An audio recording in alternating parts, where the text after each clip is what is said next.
Mladý cápek si tady jako v Praze otevře bar. Mám žízeň, jak o tom No tak tohle natáčení se mi začíná velice líbit. No, 4 flechy, jo, přes. Bubliny, pistolky, nevím co všechno. Hezky. To bylo dobrý.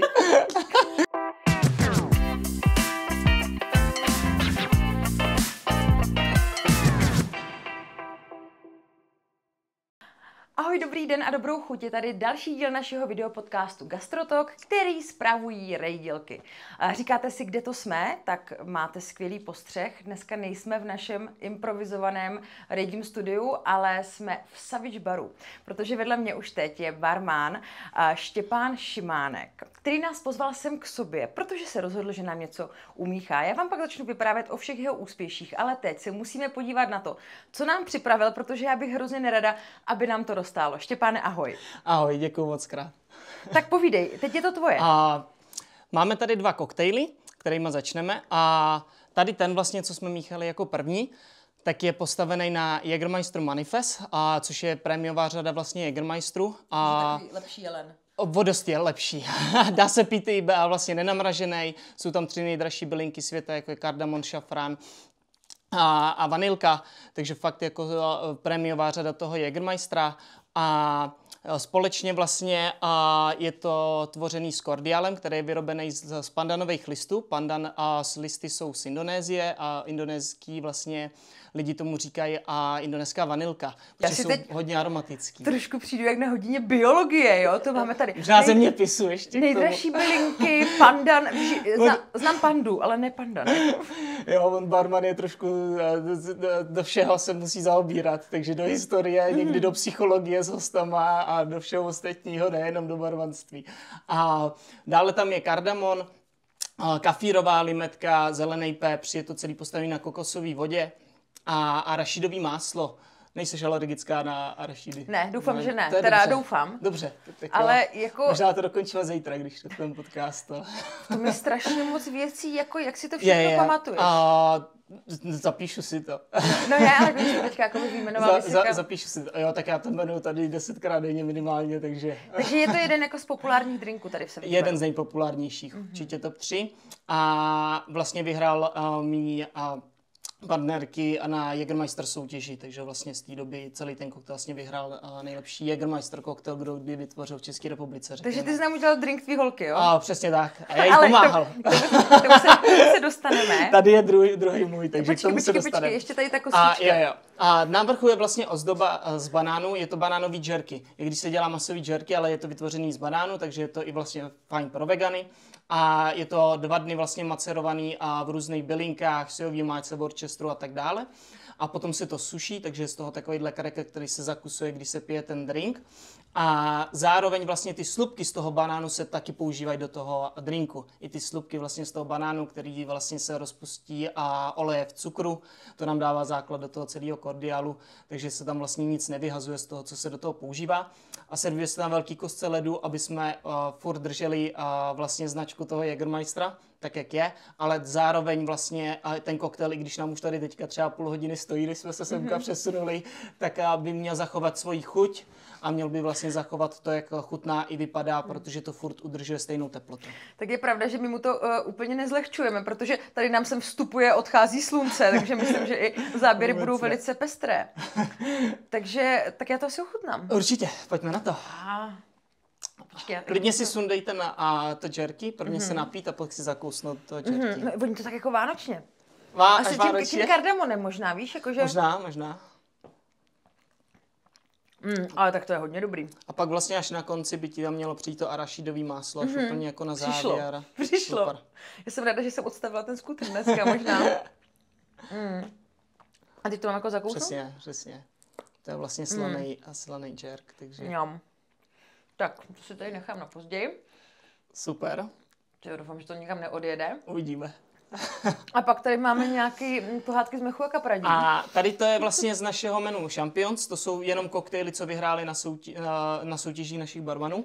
A pak máme sezónní a lokální menu, tam jsou vlastně jenom ingredience, co rostou v České republice a co jsou k dostání v daný roční období, takže každý ty 3 měsíce to menu měníme.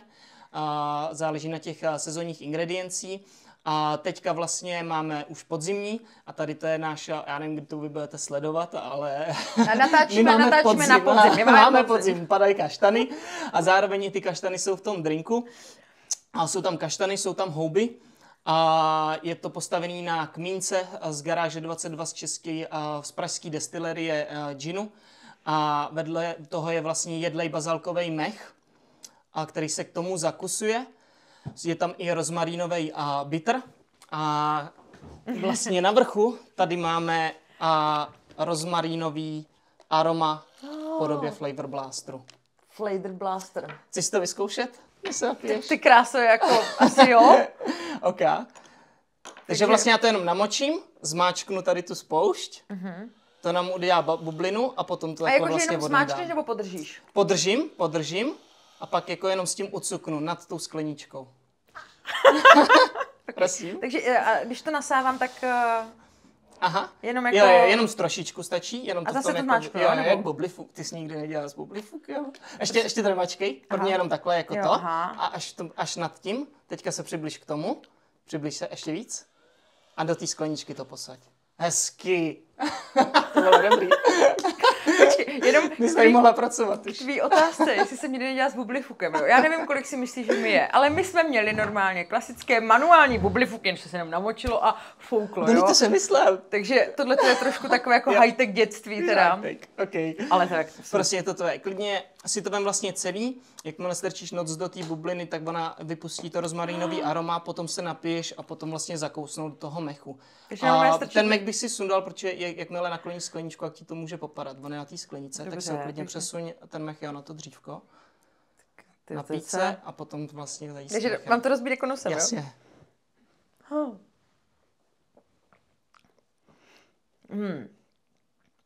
To je takový, chtěl bych si říct jako slaný, ale vlastně je to sladký. Jak je tam ten jako kmín. Tohle natáčení se mi začíná velice líbit. No, teď jako takhle, jo. A ještě ten mech. Ještě ten mech. To je... Jak to děláš? A to je vlastně mouka s vajíčkama, a je tam bazalka, trošku cukru a soli. A celý se to rozmixuje, pak se to přendá do šlehačkovače. Dá se do toho vlastně NO2 bombička, jak když se dělá šlehačka.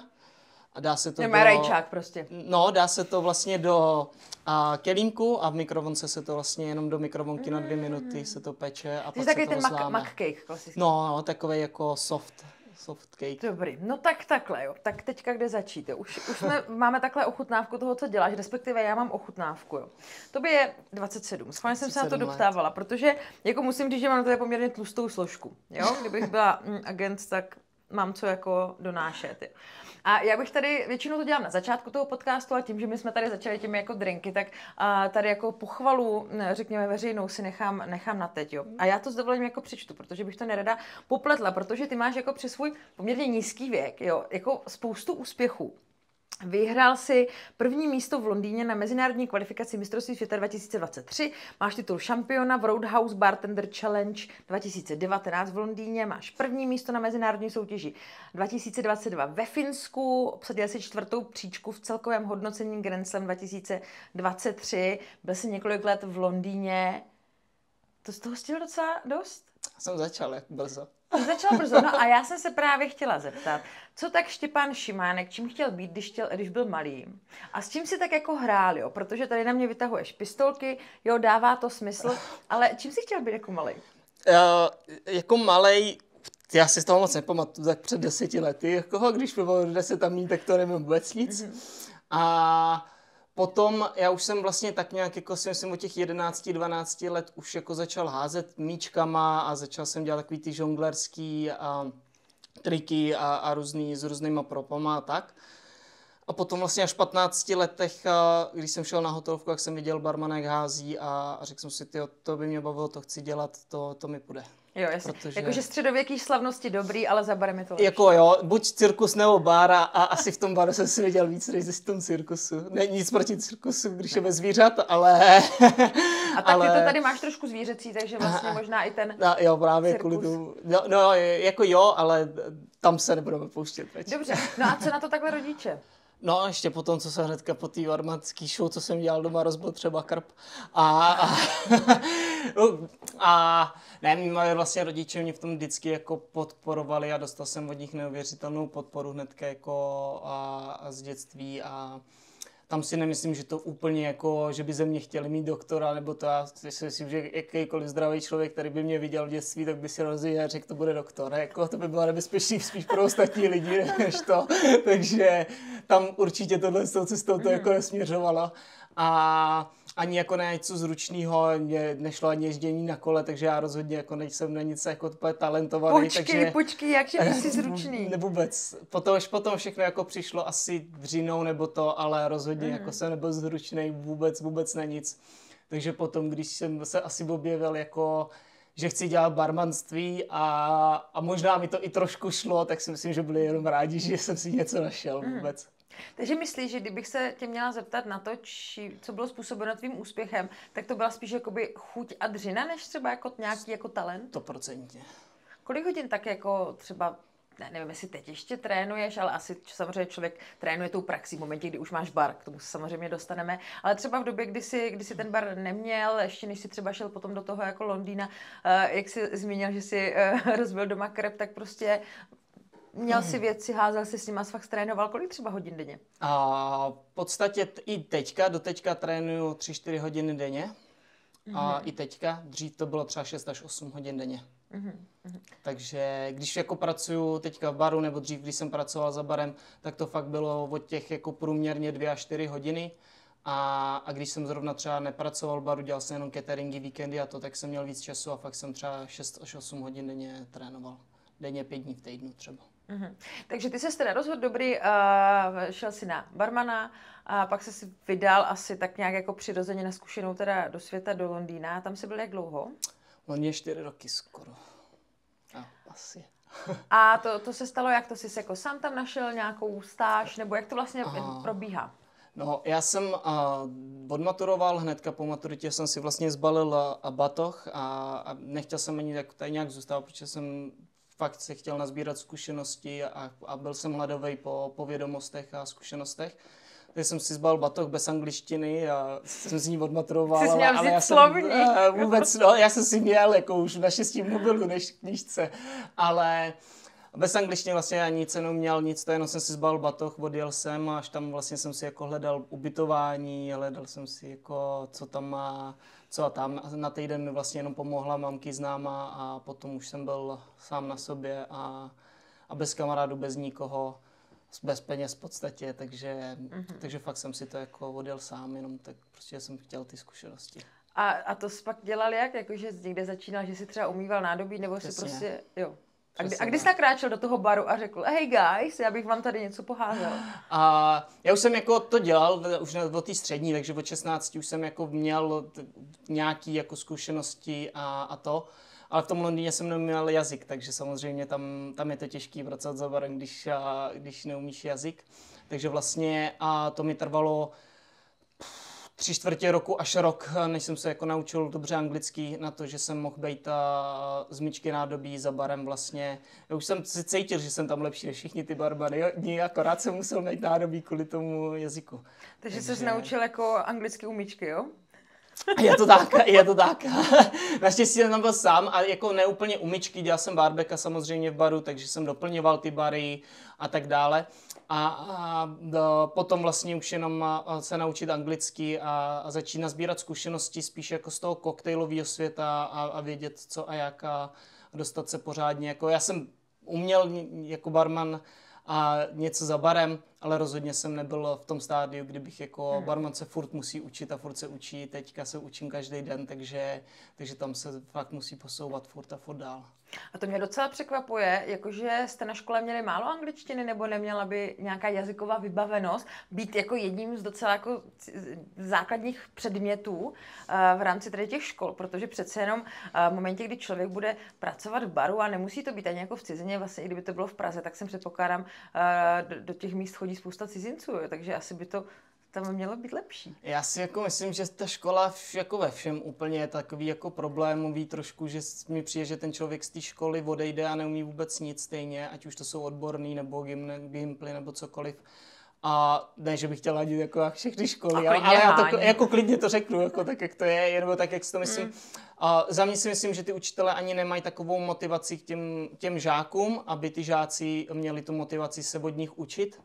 A jako autoritně a tak, takže si myslím, že ani ty žáci nedávají tolik pozor, nebo to, protože prostě nemají motivaci k tomu a na druhou stranu ty učitelé taky nenaučí vůbec nic. Jako. Já jsem na francouzštině 4 roky a nemůžu říct ani jako jedno slovíčko francouzsky, takže tam jako si myslím, že aspoň bych něco málo jako chytil, ale stejně vůbec jako nic, takže si myslím, že ta škola je jako problémová, že spíš teďka ta generace se učí ten anglický jazyk z počítačových her a z různých jako internetu víc dost než vlastně ze školy.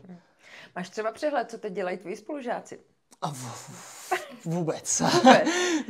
Obecně jako s pár se vídám a jsme v kontaktu s pár, s jednou, jsme furt jako ve velkém kontaktu a jsme kamarádi doteď, ale s většinou úplně ne. No. Dobrý, já bych zůstala to v Londýně, já jsem v Londýně nedávno byla.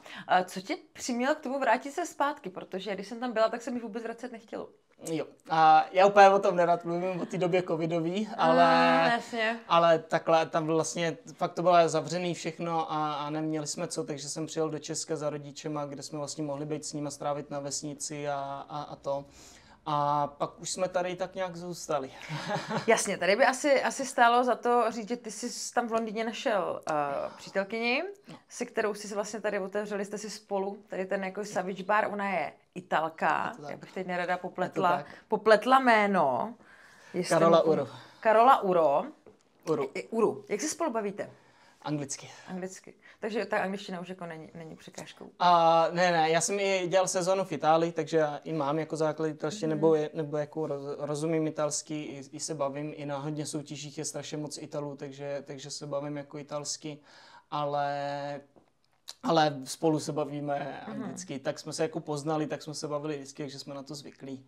No takže když jste z Londýna vyrazili sem do Čech, nebyla třeba ve hře možnost, že byste vyrazili do Itálie naopak? A my jsme tam byli právě, já jsem byl na sezónu, a byli jsme v Indonésii nějaký čas, byli jsme na Kypru nějaký čas a mimo všechny jako země, co jsme navštívili tady v těch zemích, jsme strávili větší jako i pracovní dobu. A pak jsme se stejně přestěhovali do Čech. Vlastně Praha ale pro mě byla jako novým městem. Já jsem tady byl v podstatě v 15 letech na exkurzi a pak jsem po maturitě, která byla na Vysočině, tak jsem odjel z té školy do Londýna a vrátil jsem se vlastně do Prahy a když jsem viděl jako Karlův most, tak jsem si řekl, že to je krásný. Takže tak jako je.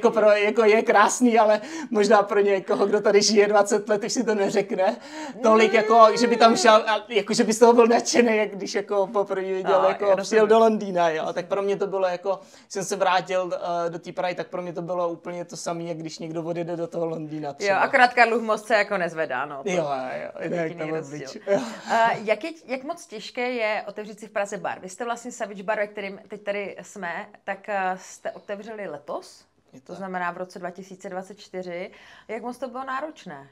Náročný to je hodně otevřít bar a já jsem ani jako vlastně nikdy nedělal nějak manažera nebo něco takového. Já jsem šel z barmana, pak jsme přijeli semka, kde jsem dělal cateringy sám na sebe a barmanský show a potom teďka jsme otevřeli bar, takže já jsem fakt jako neměl žádný mezikrok, tak pro mě to bylo strašně moc studování a papírování a všechno jako zařizování. Tak tohle to jako náročný je a ta Česká republika on to fakt neulehčí. Ne. takže jako podnikání je rozhodně mazec, ale a na druhou stranu jsem se toho strašně moc jako naučil za tenhle rok, co jsem třeba nevěděl a takových věcí, co mě překvapilo a co vím zase dál, což je super. Takže jako bylo to náročný, ale na druhou stranu my jsme dostali strašnou zase pomoc od ostatních lidí, že to šlo rychle. Jaké lidi máš na mysli? Od rodiny až po známí a až po, jako máme hodně známých, kteří mají různý povolání, takže to pomůže vždycky strašně moc. Mm-hmm. No a jaká je ta pražská barová scéna z tvého pohledu? Protože v Praze spousta různě méně či více vyhlášených barů, spousta osobností té barové scény. Ty jsi přesně, jak jsi říkal, z Vysočiny putoval do Londýna nějaký svět a najednou takový jako mladý cápek si tady jako v Praze otevře bar. Tak jako funguje tady nějaká barová mafie, nebo jak to tak jako probíhá? Já si myslím, že jsme tady chyběli jako celkem. V čem? V podstatě dobrý bar by měl mít dobrý servis, dobrý drinky, skvělou atmosféru. Tady to jsou takový 3 pilíře, na který si stavíme. A upřímně, já třeba chodím rád do jednoho baru v Praze. Do kterého? Takže, no takhle, jasně. A kafe baru Pilotu. Mm-hmm. Zdravím kafe baru Pilotu. Tak tam strašně rád chodím ve Vršovicích a to byl v podstatě jako jediný bar, který, když jsem nepracoval za barem, dělal jsem jenom ty cateringy a až přišel jsem tam, tak mě to znova jako dalo takovou chuť stát za tím barem. Mm-hmm. Že jsem si fakt jako řekl, já chci stát za tím barem, protože mi to chybí. Takže možná i to byl takový jako důvod, že jsme začali přemýšlet jako nad svým barem a on vlastně přítelkyně vždycky pracoval v baru a on je workoholik, takže vždycky bude. Takže tam to bylo jasný, u mě to tak jasný nebylo. Ale tady to byl taky asi jeden jako zlomových bodů, že jsem si říkal, já fakt za tím barem chci stát, ale musí to být můj. No, jasně, tak je to lepší. Kromě tebe a přítelkyně zaměstnáváte ještě nějaký lidi? Máme kolegy a já vždycky říkám u těch zaměstnanců, já radši jako zaměstnávám, nebo i co se nám potvrdilo, lidi, co jsou hladoví po těch vědomostech, co jsou noví právě a chcou se učit, než třeba ty lidi, co už jako nějaké zkušenosti mají. Vždycky říkám, máte nějaké zkušenosti? Jo, tak nic. Takže opatrně, pokud se budete ucházet o práci v Savage baru, tak říkajte, nic neumím, jo? Předtím jsem byl uklízečka, bereme tě. To se asi hodí, ne? Já přesně. Takže tak. Já když jsem se měla, tak jsem právě přemýšlela nad tím, že spolu nejenom pracujete, ale i žijete a s přítelkyní oba jste jako barmani. Tak ono asi vlastně je to v lecčem jednodušší, než když ten barman má, řekněme, denní přítelkyni, nebo myslím to tak, že ten jeho partner nebo partnerka má práci přes den, barman pracuje v noci, to asi není úplně skloubitelné. Určitě ne. Já jsem si ani nedokázal představit, že bych nějaký vztah tak do 35, takže jako tam vlastně fakt to tak nějak přišlo a přišlo to, že mám jako ohleduplnou partnerku, jinak bych ten vztah ani jako neměl, nevyhledával, nechtěl, protože tam je takový zápřah ještě s tím tréninkem, jako mě nezbývá moc času jako na nic jiného. Rozumím. Když jsme tady popisoval ty drinky, tak tam byla velká spousta ingrediencí, velká spousta pro mě, minimálně pro mě jako exotických věcí. Mám žízeň, jak o tom No mluvíš. tak ježiš, jsem nechtěla dělat, že to je moje. Ale jak to vlastně vymýšlíte? Jaký je celkově ten proces? Protože obvykle člověk, když přijde jakoby do baru, takového, řekněme, naprosto běžného, průměrného, který ničím nevyniká, tak si dá tequilu Sunrise, dá si gin tonic, jo. Teď je populární Hugo Spritz, nebo jako jsou samozřejmě nějaký malý píky, nebo Možná v Aperol. hospodě. No, jako jo, ale samozřejmě potom jako v těch barech, já nevím, i třeba, že v Brně je ta barová scéna taková jako rozlehlá, tak najednou člověk přesně vidí bubliny, pistolky, nevím co, všechny ty věci. Tak jak to vymýšlíš? Hodně si bereme z inspirace, já říkám, teďka už se i z YouTube dá naučit úplně všechno. Budeš ti hrát na kytaru, budeš ti házet s flaškama, budeš ti dělat cokoliv chceš, tak se to dá už naučit z internetu. A i tak já jsem vlastně začal s těma koktejlama, že jsem si fakt vyhledával, dá se nakoupit literatura, dá se číst, to mi moc nejde, takže já jsem spíš šel po té internetové verzi a tam vlastně se dá fakt jako vyhledat hodně, pak člověk to musí zkoušet, nejde jenom se to koukat, ale musí si nakoupit a samozřejmě ty procesy na tu výrobu, musí si to zkoušet, ty koktejly, hodně se toho, tady to je takovej bod, který se bohužel nedá nějak jinak dělat, ale ten člověk to i musí vyhazovat, což samozřejmě naopak se náš bar snaží nedělat, ale když se dělá nový drink, tak to ani jinak nejde, protože třeba tady u toho drinku s těma houbama, tak mi to třeba trvalo minimálně třeba 30 pokusů, možná víc z toho drinku, té variace, než ten drink jako vzniknul tak, jak bych chtěl, jak jsem s ním byl spokojený.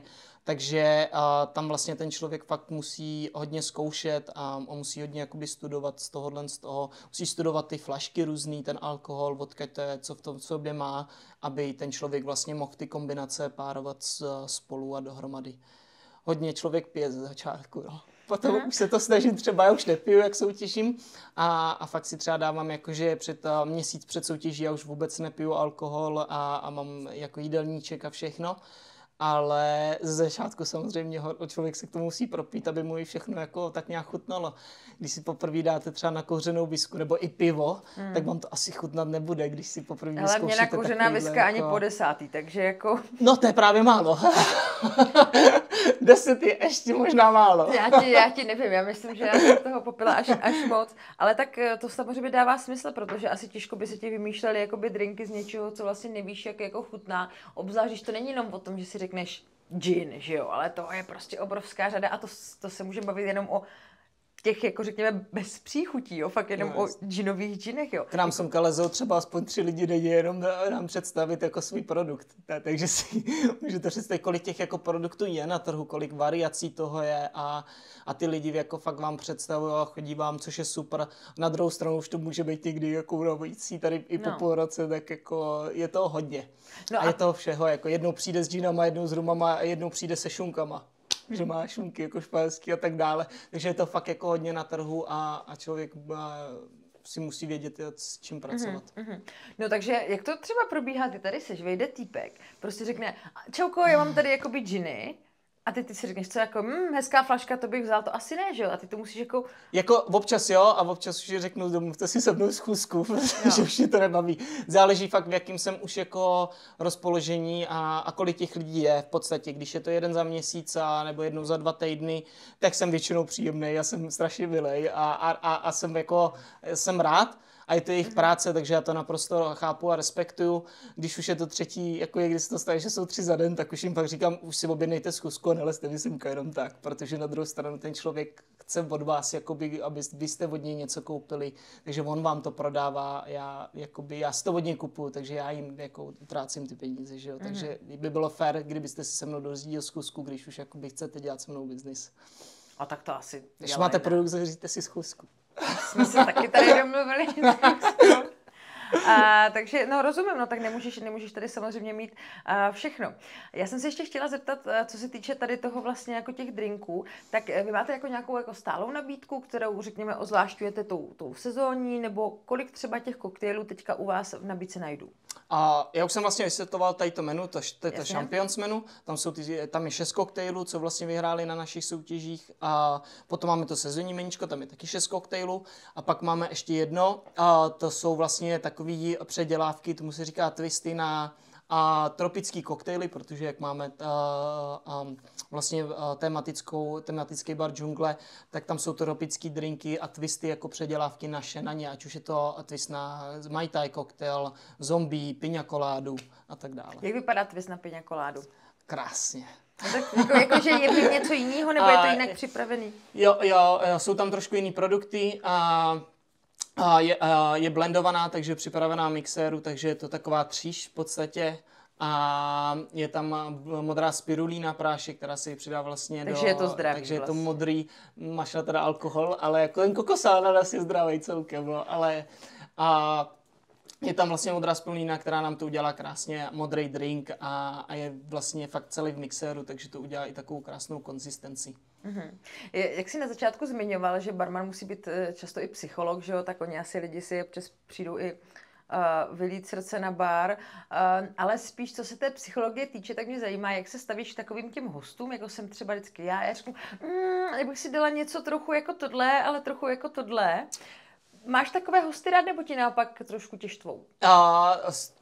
Ne, že by mě tady to štvalo, tady to zrovna třeba ne, štve mě třeba, když jim dám menu a oni řeknou, já se do toho nechci koukat, tak já jako na to fakt jako v hlavě mám, jo, já jsem jenom strávil 1 rok tím, abych tady ty nebudu sprostej, abych tady těch pár papírků jako vyrobil. Aha. A ještě ten člověk jako řekne, že se do toho ani nechce podívat, tak je to jakoby fakt strašně moc času na těch koktejlech a to jsou koktejly, které my chceme prodávat, kterým my chceme jakoby být reprezentovaný, než aby ten člověk si třeba jako když teďka si byl trend, když si fakt jako lidi řekli, chci na džinu, prostě hořkej a tohle z toho. Ale za mě ty barmani fakt jako vezmou klasický koktejl, předělají ho podle tohohle z té chutě a není to koktejl, který by se ani jako v nejbližším dal srovnávat s ničím třeba, co máme tady na stole.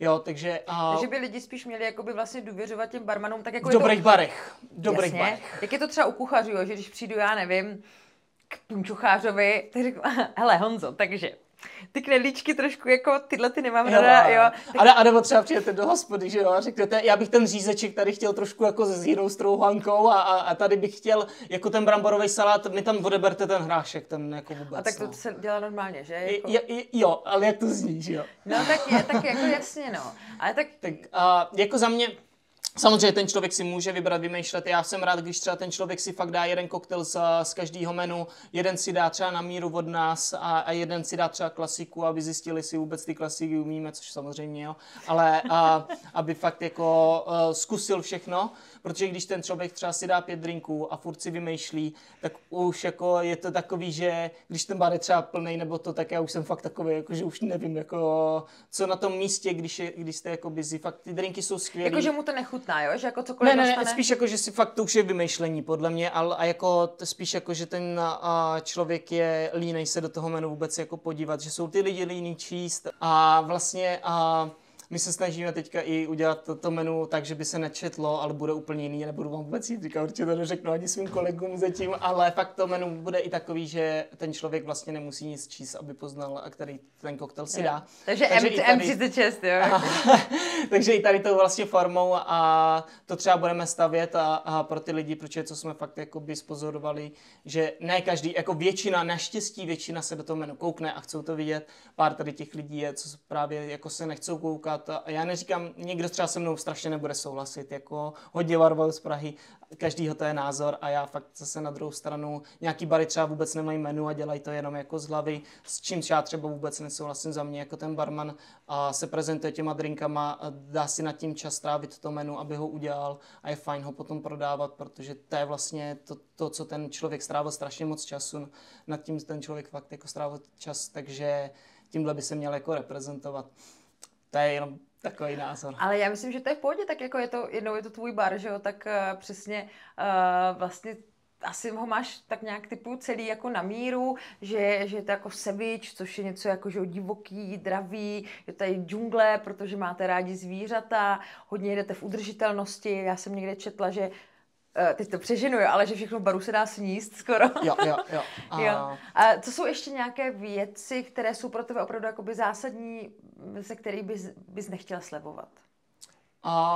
Zásadní, jako za mě fakt jako důležitá ta udržitelnost v tom baru, už nejenom kvůli našemu konceptu, ale i si myslím, že ty bary fakt jako vyhazujou strašně moc všeho. Samozřejmě spotřebuje se voda, což není udržitelný, což se těžko jako v tom baru úplně dá srovnávat jako voda, elektřina, takovýhle věci. Tam zatím jsme se nedostali, ale postupně samozřejmě si chceme dostávat dál a dál. Ale každý by měl začít od jednodušších věcí a začít přemýšlet nad tím, co jde do koše, tak jestli to nedá dál a dál zpracovat už jakkoliv. Takže v podstatě i tady ty všechny ozdoby, co jsou na těch drinkách, to by normálně skončilo v koši. Jo, ale co tady ta obrovská krychle ledu? Ta vlastně třeba vydrží na 15 lidí minimálně vlastně na tom stole. Já si myslím, že se moc ani nepohla a fakt jako, i když to, takže my ji vlastně hnedka teďka ji vezmeme, dáváme ji zpátky do mrazáku a zase se používá dál a dál a myslím si, že tady zrovna takováhle koska ledu, to je jak 3 skleničky vody, takže to zase není takový. A dává to smysl do toho vlastně drinku, že to udržuje studený ten drink. Vidíme vlastně, že ten drink tady stojí strašně dlouho a on vůbec nepustil tu vodu. Je tam furt jako kostka na vrchu, takže to dává smysl, není to jen tak jako pro nic. A ta udržitelnost je fakt jako důležitá, takže to bych jako tam třeba kompromisovat nechci, protože my fakt se snažíme nevyhazovat, dělat co nejmenší odpady, všechny vlastně rámečky třeba z baru, tak máme z kartonů, co s nám přišly flašky, ať už to jsou tady ty vlastně okolo, všechny rámečky, jak to jsou vlastně fakt udělaný z kartonů, co nám přišly, a máme vlastně umyvatelný potácky, takže žádný papírový potácky, vůbec brčka máme železný třeba, a všechno vlastně, jakákoliv dužina z čerstvého ovoce, my vlastně neděláme ani kůry, třeba i do nějakých klasických koktejlů jdou kůry z citrusů a tak dále. Máme aromatický spreje, takže vlastně nic, dáváme aromatický spreje na to aroma, na ten drink, aby jsme potom nevyhazovali ty kůry. V podstatě, když vám dám drink, tak já nechci, aby se mi vrátil s nějakým bordelem vevnitř. Rozumím, jako deštníčky. Jo, ten by se třeba dál ještě klidně použít, ale když tam bude kůra vevnitř, tak ji potom vezmu, vyhodím kytička vevnitř, jo, vypadá to kytiti, ale potom já tak ty kytky vezmu, jsou jedlí, ne? A kdo jí sní v tom baru? A jo, takže samozřejmě jako nechci, aby ten koktejl se mi s něčím vrátil, já to vzal a hodil to do koše, protože mi to nedává žádný smysl. Takže tady to fakt neděláme, žádný ten koktejl se nám s bordelem nevrací a tohle je ten důvod, jakoby, proč i takhle se dá vlastně jako redukovat ten odpad. Už jsme probrali, co se tady servíruje, co se tady pije, ale ty jsi taky velký zastánce, propagátor flair bartendingu, což jestli tomu já správně rozumím, tomu pojmu, tak je to taková ta show u míchání drinků. Je to tak. Asi míchání drinků. Já se vždycky bojím, čepování, točení piva, tam jako vždycky všichni mají chlupy na ruku postavené, tak já doufám, že se může říkat míchat drinky. Jo, je to jako míšený nápoj už se moc neříká, jako to už je hodně jako starý míchaný drinky, jo, v pohodě. A koktejly vlastně. Jo, já vlastně tak jsem začal začal jsem být barman kvůli tomu flairu. Flair je vlastně způsob, jak zaujmout hosta na toho baru a dát mu nějaký servis, na který bude díl vzpomínat, a je to fakt jako taková zážitková věc, část toho barmanství. A potom se tady to se vzrostlo až do takových v rozměru, kdy máme soutěže, kdy děláme show a ty show vlastně soutěžíme, jezdíme po celém světě, máme třeba 3 soutěže za měsíc. A já průměrně třeba udělám 15-16 soutěží ročně, takže fakt jako se jezdí po celém světě, soutěží se v tom a poznávají se noví lidi, dělají se kontakty tím a je to strašně jako fajn a skvělý se tím zabírat. Takže flair bartending vlastně i za barem. No to není lehký, jo, protože třeba když začnete, tak se třeba první rok na sebe nebudete ani moc kouknout na to, že se natočit a někam to dát, jo. To je první rok, to je fakt jako těžký a ještě sázíte se sklem, takže když to spadne, tak je potom, není to jak s míčkama, že když vám to spadne, tak se to dá nějak ještě jako za to, když vám to spadne flaška, tak každý vidí, že se to rozbil, každý vidí, že se to rozlilo, tam se to nedá zamaskovat a vůbec jako tohle to není jako odpouštitelný tady v té naší disciplíně, takže tam se to nedá zamaskovat, takže fakt jako to vezme dlouhou času, než se to ten člověk naučí, a než třeba soutěží, tak to jsou třeba 4 roky tréninku určitě, než třeba ten člověk jde na tu soutěž, takže tam fakt jako to trvá čas, ale za mě ten člověk potom dostane úplně jiný vlastně servis, nechá vám víc dýšek pravděpodobně, takže i vy z toho budete mít větší vlastně honorář a bude si vás pamatovat, bude kvůli vám chodit zpátky, jenom ale v případě, že to za tím barem budete požívat dobře. Samozřejmě, když se bude stříkat všude a budou flašky rozbíjet po celém baru, tak to nebude úplně jako zábavný. Ale víš co, třeba by to mohl být nějaký nový koncept, jak třeba Richard Nedvěd vyvinul takovou tu trapnomagii, jo? Trapnomagii, tak okay. možná by bylo nějaký trapnofer. Trapnobartending, jo, jako určitě. A trapnobar, to je jako na způsob Charlieho Chaplina třeba. No. Jasný. Jo, jako určitě by to asi mělo zastání nějakým československou talent, ale úplně ne asi za barem. No a když takhle teda hází za barem, tak jako jak to probíhá, že prostě přijdou hosti, ty jim začneš míchat drinky a jen tak by the way si jako pohazuješ? Záleží na typu hosta a záleží, jak moc se začnou rozpřahovat, řekněme. A když vidím, že ten pán prostě přijde, sedne si na bar, chce visku a chce takový profesionálnější servis, tak tam úplně nebudu žonglovat se 4 flaškama. To bylo vtipný, že? Taková ta situace z toho amerického, já nevím, seriálu, když se něco špatného stane, ten člověk chce tu visku, sedne si a řekne visku a ty začneš dělat. Jo, 4 flašky, jo, přesně. Takže to úplně není ta situace jako to. Na druhou stranu, když třeba tam přijdou 3 holky a vidím, že jsou rozjetý, má nějaký večírek, tak úplně tohle je zase ten opačný příklad, kdy zase oni to budou chtít vidět. Není to jenom úholek, samozřejmě i chlapi to chcou a zajímá je to, záleží fakt na tom člověku a už se to tak nějak jako už to rozpoznám, kdo a jak jakoby na to reaguje. Ono můžete s většinou začnu jako málo, hodím si jenom flašku za záda nebo to a vidím, jestli ten člověk má reakci, tak tom pokračuju. Když ten člověk sklopí hlavu nebo se koukne do telefonu a vůbec ho to nezajímá, tak už to nedělám, protože ho to zjevně nezajímá. Není to fakt takový, že bych začal hnedka žonglovat se 4 flaškama, hodím si 1-2krát flašku za záda. Když to má reakci, tak navazuju na to a až třeba úplně na konci mu udělám ty 4 flašky, kde už on jako je v rozpoložení takovým, že mi nechává peněženku na baru. A nebo vlastně na druhou stranu, když si to hodím, jenom za ty záda. Když si to hodím a ten člověk jako na to nemá reakci vůbec žádnou. Já doufám, že to nebudete stříhat, ty moje, když si to hodím. Ne, to bude titulek. Když si to hodím, řekl Štěpán Šimánek. Nový podnikatel v barovém prostředí, když si to hodím. Takže vlastně fakt, když to jakoby použiju jen tak lehce a toho člověka to nezajímá, tak už to nepokračuju. Takže... Jak se říká takový to jako zvednout pomyslnou hozenou rukavici, tak to je jako zvednout pomyslnou hozenou lahev, jo? To by se dalo jako aplikovat na to barmanské. Ty jsi zmínil ty rozjetý holky nebo kluky. A já jsem se právě chtěla zeptat, kdo jsou pro tebe nebo pro váš bar ideální hosté, respektive takový ti, že prostě je to baví, vás to baví, nechají hodně peněz. Přesně, ty jsi to řekla za mě v podstatě. No, ale jsou to nějaké jako skupiny, nebo? Určitě je to v podstatě jako jedno. Ty lidi, my jsme rádi, když samozřejmě přijdou s dobrou náladou, když ne, tak snažíme se jim vytvořit tu dobrou náladu. A jsou fajn, když se nebojí zkusit nový příchutě, chutě, protože samozřejmě tady koktejl z hub, kaštanů, předtím jsme měli kozí sýr a řepu a takovýhle jako kombinace, které nejsou úplně tradiční. Takže když ten člověk přijde a řekne chci Cuba Libre, tak je to úplně takový jako... většinou samozřejmě já mu, ne, že bych udělal oka a jdu ho namíchat, řeknu, že to je škoda, aby si u nás dal kubíčko, jestli nechce zkusit radši něco jiného, protože... na to mohlo zajímat a 100% zatím lidí, co se tady to stalo, jsou rádi, že jsme přivedli na jinou notu, protože třeba nečekají, že tady někde na Vinohrad by byl takhle dobrý bar. Takže vlastně ten ideální zákazník by neměl se bát zkoušet nový ingredience, zkoušet nový chutě u nás, být tomu otevřenej. A když mu to samozřejmě nechutná, tak toho barmana oslovit, my to vždycky jako vyměníme, předěláme, cokoliv se s tím dá udělat, což se nám nestalo, takže dobrý. A potom vlastně ten člověk, samozřejmě, když přijou na jeden koktejl, to není úplně ideální biznisově, takže třeba si dát 2-3 klidně, což je lepší a lepší.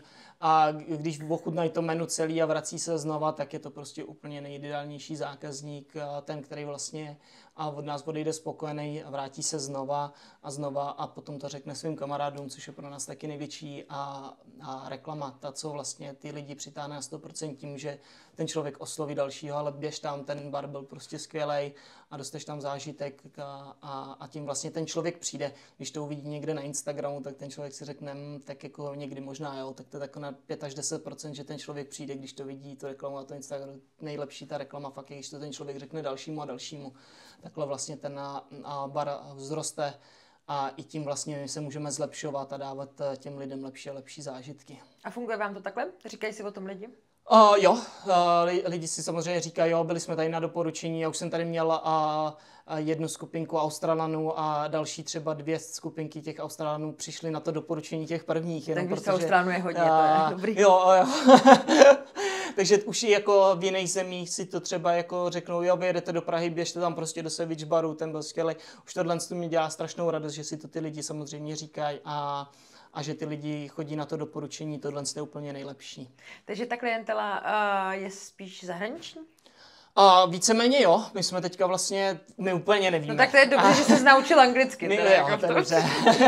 A my úplně zatím jako nevíme, že jo, protože jsme tady jenom něco přes půl roku, takže moc těch dat jako nemám, ale víceméně myslím si, že 60-70% je zahraničních, nebo ty, co tady žijou a mluví cizím jazykem.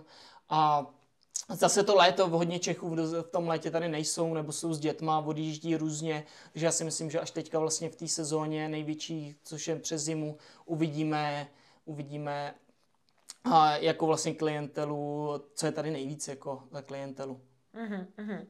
Mě by ještě zajímalo, jaký je vlastně tvůj, řekněme, denní rytmus, protože já jsem sice jako noční tvor, ale vždycky jsem měla jako denní práci a vlastně si jako říkám, že pracuješ po večerech přes noc, ale zároveň v momentě, kdy jsi majitel baru, tak není to jenom o tom, že ta směna začíná tím, že začnu míchat a skončím míchat, ale že tam je asi spousta dalších věcí. Mě by zajímalo, kolik hodin denně spíš, v jakém rozmezí a co děláš pro to, aby tě to jako nesemlelo, tady ten jako převrácený režim. A já to mám naštěstí rád, to, co dělám, takže já to neberu jako práci, mě to fakt baví a proto to můžu dělat furt a nemusím dělat úplně nic jiného, protože to je můj koníček, takže já jako to nemám tak, že bych úplně jako pracoval, samozřejmě někdy to může být víc, někdy míň, ale já to fakt mám tak, že mě to baví, takže já to neberu jako práci, že bych prostě musel být, dneska musím mít 12 hodin práci, já nemám jako časově nějaké ohraničení, i ta práce na tom počítači. Ty máš savage life. Savage life. I ta práce na tom počítači mi jako vůbec nevadí, takže já třeba rád upravuju fotky, rád dělám nový meníčka, takže všechno si to vlastně dělám sám, rád to studuju, rád studuju, jak dělat fotky, jak dělat videa a tak si to děláme sami. Takže v tomhle tom jsem ne úplně workoholik, ale dělám to, protože mě to baví, ne, že bych to jako musel furt dělat. A spím 8 hodin, 100%, já jako spím 8 hodin, protože ten spánek je strašně pro mě důležitý, abych byl nastartovaný. A mám jenom studený sprchy, takže já se zbudím většinou, vlezu do studený sprchy, já se na něho teplou sprchu už ani nepamatuju. Byl jsem na kurzu s Wim Hofem, vlastně, což je ledový muž a takový věci, takže já fakt jakoby miluju studenou, takže to mě hnedka nakopne, začínám chápat ty velký kostky ledu. Taky. jo, to mě hnedka nakopne, probudí a potom většinou dám najíst svým zvířatům, mám 2 kočky a psa, takže většinou já pro něj vařím. Počkej, co vaříš pro psy? Co je, pro kočky? prostě, co je ve slevě, třeba jakýkoliv maso, a z jakákoliv zelenina, co se zrovna třeba pozbírá u nás na zahradě a na vesnici, cokoliv, co je, prostě tak jim vařím. A pak samozřejmě i s veterinářskou po konzultacích mám jako, aby to měli vyvážení, takže přesně jako vyvažuju, aby tu dietu fakt měli. Takže já bych chtěla mít tolik energie, co máš ty. Granule jsou jako minimální. Takže já prvně ještě, než se dávím, tak jdem najíst vlastně zvířatům u nás, protože ty jsou hnedka na to jako to. A i s nima potom člověk má jiný vztah. Takže tady to ráno je o tom, že se starám o ně v 4 hodiny až půl hodiny. A potom je nějaká snídaně, klasika. A když mám čas, tak jdu trénovat před prací na hoďku na 2. Jakože cvičit, nebo házet? Házet. A cvičím, když mám většinou den volno. Tak potom, když mám den volno, tak většinou cvičím jako s tělem. Nebo nějaká posilka tam přijde a tak. Ale cvičím s flaškama, protože mám furt soutěže, takže mě to furt motivuje a tréninky a tak. Potom vlastně jdu do práce, jsem tady nějakých třeba 10 hodin denně, průměrně 10 hodin strávím tady a potom vlastně jdu třeba znova trénovat, když mám ještě jako další sílu, tak jdu ještě třeba na hoďku na 2 házet s flaškama a pak spím a pak jdu znova, takže tady v té práci, když mám ten čas mezi těch 10 hodin, tak udělám tu práci na tom počítači, odpovím maily, tak nějak co se jako dá, většinou ze začátku se to dá a snažím se jako za tím barem být třeba půl na půl vlastně s partnerkou, takže jako fakt spíš jako i víc ona vlastně vezme těch směn za tím barem a já spíš jako těch věcí okolo, těch počítačových, protože pro mě je to potom a na tom počítači jako úleva, že si sednu, než když trénuju ty 4 hodiny za ten den, tak potom si vlastně sednu k tomu počítači, udělám ten počítač a odpočinu si u toho v podstatě, takže jako třeba filmy nesleduju, televizi nemám, jako mám televizi, ale mám to jenom přes počítač, jakože si tam ten film, když máme volno, tak si ho pustím, nebo to, ale nekoukal jsem na televizi nikdy. a nemám jakoby, mám pár dalších koníčků, když mám čas, tak se radši se věnuju tomu. A než aby se koukal na televizi nebo jakoby ztrácel takovýhle jakoby čas v podstatě nad něčím takovým. No a kam to celý směřuje? Jako máš nějaké ještě třeba jako nesplněné sny, které ty osobně by si chtěl splnit, nebo třeba co se týče vůbec rozvoje toho baru. Já chápu, že bavíme se o tom, že fungujete jako půl roku, že to jako není jako dlouho, ale mám pocit, že ty máš spoustu věcí jako hodně rozmyšlenou, některé věci už hodně naplánované a že ta vize tam určitě je, tak pokud to není tajný, tak by mě zajímalo, jak to máš ty osobně a jak je to tady i v souvislosti s barem. A já vlastně, už když jsem začal dělat Flair bartending, tak jsem v tom chtěl být mistr světa, tak chtěl jsem být nejlepší v tom, co dělám, protože možná to směřovalo k tomu, že jsem fakt neměl talent a nic a byl jsem úplný nemehlo ze začátku. Tak když mě tady to šlo, tak jsem si řekl, já chci být nejlepší prostě a tak nějak mě to jako drží a drželo vždycky. Takže se to snažím, je to čím dál tím těžší a těžší, když už teďka jsem třeba mezi těma top 10 a do té top 3 je tam strašně ještě velký kus práce se tam dostat a vidím, jako, že to bude náročný a že je to těžký. Furt se toho jako nepouštím a snažím se na tom makat a i kdyby prostě do těch 35 to vydržet. Ono už je to jako sport, takže pak potom už jako je to čím dál tím víc náročnější a náročnější. Tak tohle je můj cíl, který já ho chci dosáhnout a vždycky budu chtít. A potom samozřejmě v baru jsou cíle.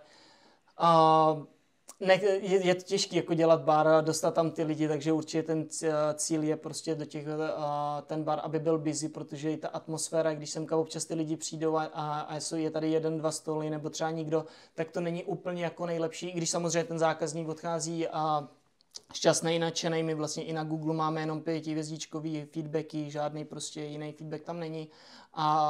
Takže jako i když ten člověk přijde sám, ale nepůsobí to tak dobře, jako než když ten bar je fakt jako naplněný. Což tohle je cíl barovej vlastně, kdyby jsem fakt chtěl, aby ty dny, když ty lidi přijdou, aby ten bar byl prostě naplněný. A aby ta atmosféra byla taková, jaká chcem, protože samozřejmě, když ten bar je plný, má to jinou atmosféru, než tady jeden stoleček. Takže tady to je takový cíl barovej a potom uvidíme. Já se vždycky zaměřím na jednu věc a až ji udělám, tak se potom zaměřím na další a na další. Takže mám jako víc namyšlených cílů, ale postupně. No. Teďka zatím ten jeden cíl měl od 16, teďka mě 27, a ještě to tak vidím do 35, takže to je cíl vlastně na 20 let, co jsem si nastanovil, abych byl nejlepší v tom, co dělám. Takže ten cíl trvá dlouho a potom třeba ještě dáme další a další. No hezky, no tak to každopádně držím palce. A mě by zajímalo, ty jsi tady přinesl kromě pistole, má to nějaký název ta pistole, co dělá? Flavor Blaster. Flavor Blaster. Jasně, Blaster jako puchýř. Je to tak, ne? Blaster... Ne, Blaster je náplast vlastně. Úplně nebo... ne, já ani nevím, jak se Blaster... Podle mě Blaster jako je puchýř a náplast. To jo, a já úplně nevím, jaký je to myšlení, vlastně to ani napadlo. No. Takže... No to je jedno, každopádně máme tady pistoli, ale ještě jsi přinesl nějakou jako tašku, takže asi nechceš něco ukázat. My jsme si tady uklidili, protože ty jsi pro mě připravil nějaké překvapení. Jo, přesně tak. Uděláme si takový lehký kvíz. Vy vlastně můžete asi to vyzkoušet. A budu ti ukazovat pár pomůcek. A schválně, jestli poznáš, na co ty pomůcky mi používám. Třeba něco budeš vědět, ale zkus jako říct třeba, OK, tohle je shaker. Jasně. A máte ho na šikování koktejlu. Dobře, tak to shaker bych možná zvládla. OK, tak jo, tak pojď do mě. Shaker tady nemám. Jo? Škoda. Začneme tak nějak jako od podlahy, jak se říká, tak nějak jako jednoduše. Okay. Tak tohle asi uhodnu, to je taková ta jako nálepka, odměrka. Ano. Jo, to znamená na malý panák, velký panák. Jasně. To je takhle, vy to přes ty prsty, že jo? Jo, barmansky se to říká jigger. Jigger. A vy to máte tady nějaké normálně jungle jigger. Jungle jigger. Hezky.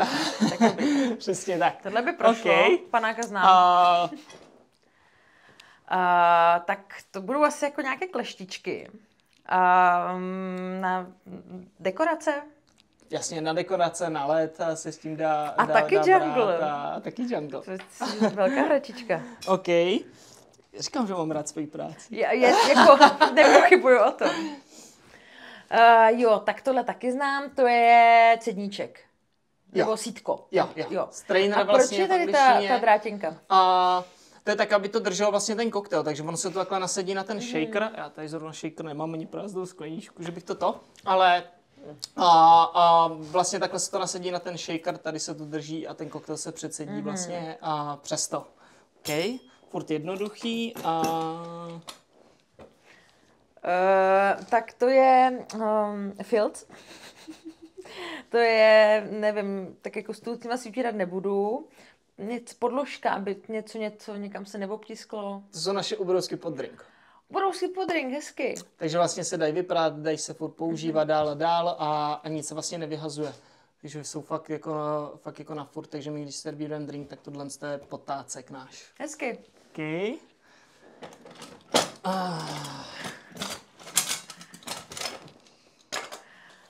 Tak tohle vypadá jako obří list na česnek, ale musel by to být česnek asi ve velikosti dětské hlavy. Ne teda, že bych chtěla mačkat dětské hlavy, jo. Nebo všechny, že bys tam ten česnek jako celý ještě. Taky samozřejmě by se tím dali dělat nějaké mininoky bramborové, jo, jakože, ale asi předpokládám, že v baru to nemá tolik využití, takže bych tam asi mačkala nějaké citrony. A je to v podstatě list na brambory a my vlastně, když máme, na brambory nepoužíváme, ale když vlastně máme nějaký kordial, nebo nějaký syrup, cokoliv a potřebujeme vyždímat, tak ho vlastně v tom celém pytli dáme dovnitř a vyždímáme ho tím. Takže to vlastně vypresujeme a ono se nám to krásně vyždímá, ta tekutina, co potřebujeme. OK. Je vidět, že opravdu neplýtváte. Neplýtváme. Do toho. Pytlík. Na cvičky. Okay. A tady do toho vlastně my lejeme všechny ty tekutiny. Takže když se ta tekutina do toho naleje, tak se to překapává, to je místo kávových filtrů, aby jsme furt jako nevyhazovali. Takže tady ty vlastně my umyjeme a nemusí se vlastně nic filtrovat. Potom se to dá právě do toho lisu, kde se to zmáčkne. OK, tak přitvrdíme. Dobře. To nechci ani typovat. Já asi nějaký hmoždíř. To není hmoždíř. Mažoretky, ale nevím, jestli na to chci šát. Jo, je to hmoždíř. V podstatě, když se vymeškat limetky, nebo tak vlastně se to dá do skleničky. Teď si udělal takový ten hezký mažoretkový grif? Není to na co holky myslí, právě jsem tě testoval, neprošlo se, OK. Tady ty mladí kluci dneska strašně. Jsme tím možná měli začít, jakože myslím těma předmětama, ne tady tou věcí. No, tak to je na babyčíno, že jo, to je jasný. Když se dítě kafe a nemůže pít kafe, tak nešlehá mlíko. OK, jo, my tím vlastně šláme ten koktejl. Když ten koktejl má třeba v sobě nějakou pěnu nebo cokoliv, tak to tím našleháme a potom až to vlastně vyšejkrujeme. I tím děláme pěny, takže když vlastně máš nějakou pěnu na drink, tak se to tím našlehá ta pěna. Mm-hmm. Tohle to jsou... Přičuchni si. Tak to je jasně na ten, abyste nemuseli tam dávat tu kůru. Tak poznáš, co to je za příklad? Mandarinka? Klidně si šplichni. No. Ne. Blízko. Ne, grep? Je to nějaký citrus, tak... Pomeranč. Jo. No. Tak blízko. Pomeranč velká mandarinka, to je máma od mandarinky. Stejný. To je jaké klepeto. Abych, jakoby, když na něco nechci šahat. Jo. Na led klidně a tak dále. Na led si to používá a tak dále. A taková spíš hovadina, jako no. Ale šlo mi to vtipný. Je to vtipný, jako rozhodně.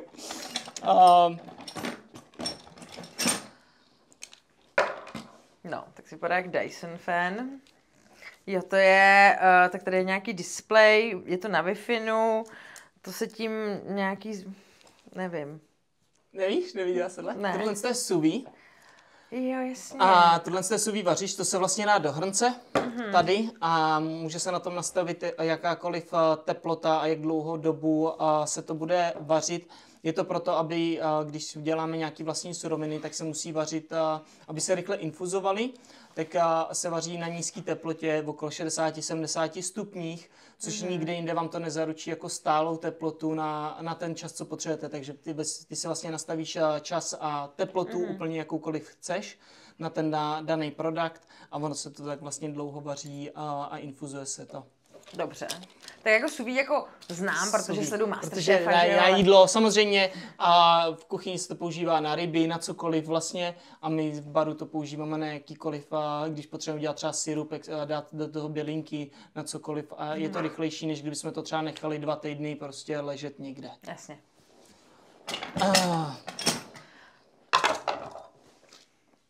No, tak tohle vypadá jako nástroj, který používala italská mafie na drcení palců lidí, kteří si nechtěli v baru dát něco dobrýho. Jo, super. Tak to je hezký závěr, takže jak vidíte, italská přítelkyně zanechala důsledky. Tohle je v podstatě, když máme flašku a chceme ji zavíčkovat. Takže my vlastně sbíráme i flašky třeba od toniku. Sbíráte víčka. Jo, i víčka vlastně. Sbíráme flašky od toniku a víčka a potom třeba, když si děláme vlastní sodovky, vlastní grapový sody, vlastní tonik, cokoliv to může být, tak se to vlastně nadávkuje do těch flašek a dá se tam víčko a takhle vlastně tím víčkem pod to se to zakapuje. Takže takhle se i korkujou je to vína. korkovač, přesně. No a na závěr... Já už se bojím cokoliv říct. Prostě, no. Vypadá to jak obrácený šroubovák. Je to nějaké aku, ne? Není? Počkej, a tohle se... Teďka seš hodně daleko. Tohle se točí. Nebo s tím italským tím byla taky celkem daleko, ale... Teďka seš tak hodně daleko. Houba prostě, nevím. Okay. A tady v podstatě, tohle ti pomůže? Ne. Ok, super. A tady semka vlastně se dá bombička a dá se to do flašky a ono ti to naperlí a naperlí ti to, co vlastně cokoliv. Buď ti to naperlí celý ten koktejl, nebo ti to naperlí jakoukoliv vodu, aby si udělala sodovku a takže tak dále. Takže jako je to asi sifonová lahev. V podstatě jo. Takže vlastně semka se dá bombička, jenom zavře se to do flašky a ono se to celý ta flaška naperlí. Jo. No, tak to je hezký, no. Takže, jak vidíte, mají tady nejenom šikovné majitele barmany, mají tady spoustu zajímavých předmětů a hlavně skvělých drinků. Takže určitě navštivte Savage Bar v ulici Anny Letenské a já ti dám teď poslední možnost, jak můžeš tvůj bar prodat. Nemyslím tím, jako, aby si ho někdo koupil. No, nechci prodávat tím. Ale jako co, když sem lidé přijdou, co tady najdou, anebo proč by se sem měli vypravit? A samozřejmě, jestli chcete krátce, krátce. Jo, promiň, už mluvím dlouho, že? Ne, to ne, o to nejde, ale aby to bylo koncentrované, víš, jasně. Jak ty vaše spreje. Jo. Zážitek, atmosféra, skvělý drinky. No, výborně, vidíte, jak je ten kluk šikovný. Štěpáne, já ti moc děkuju. Chtěla jsem říct za návštěvu, ale vlastně já jsem ráda, že já jsem tady mohla být na návštěvě v Savage Baru, že jsme tady mohli být s naším gastrotalkem. Vy jste taky u nás na rejdílkách, takže už jsem o vás i pár článků napsala a doufám, že budu mít pořád o čem psát. Držím ti palce, ať se ti splní všechny tvoje cíle i cíle tady baru, no ať tady máte plno. Štěpán Šimánek, díky moc. Bar. Děkujeme, díky rejdílky.